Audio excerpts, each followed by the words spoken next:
Hi, it's me again with Corel Tips and Tricks. Somebody's trying to draw this, and they're going about it the right way, but they get to one point and they get stuck.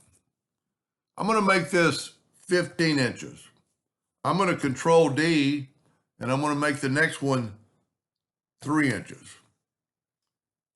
So that's 12 inches apart. Then he goes, and this is pretty smart, he goes to Effects and Blends, and he blends them 4 times.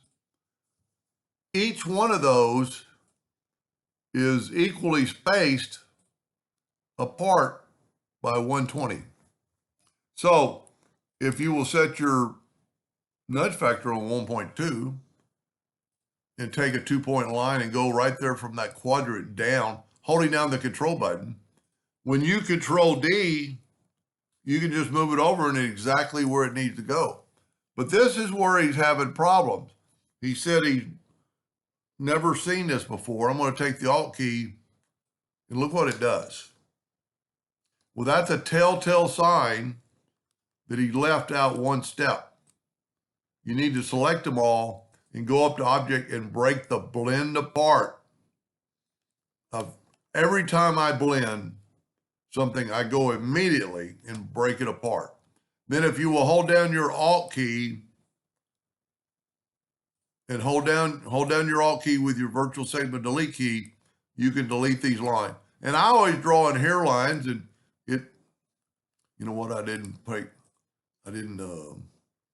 make one more line. So I'm going to Control D and move it over. That's what's so nice about it. So alternate key, the alternate key helps you keep it in line. Now, I'm going to go ahead and make them something other than a hairline. I'm going to go ahead and make them black.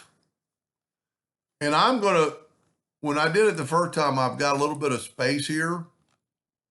You can't really see it, but just every once in a while. So to eliminate that, so you can't really even see it, but there is a space right there. So what I'm going to do to eliminate that, I'm going to take my Alt key and I'm going to change my nudge factor to 0.01. And then I'm going to hold down my Alt key and I'm going to select these and I'm going to move them up 0.01. And that hopefully took away my line. Now there's still going to be a line the next time.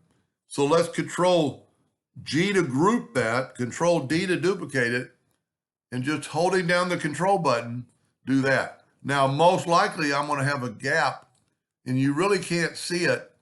Well, let's do this. Let's go ahead and turn this yellow. So I'm going to select it and right click yellow, put it in a black box.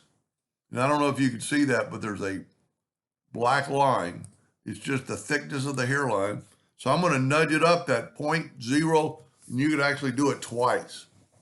So now they're all the same. And then group that together, Control G. And I don't really understand what this is representing, but then you can take Control D, holding down the control button and the two-sided arrow, and you get that right there. So every time you blend, no matter what you're doing, break the blend apart. I kind of like the design. There's probably a possibility of doing other things with that. Anyway, I hope that answered his question, and thank you for watching.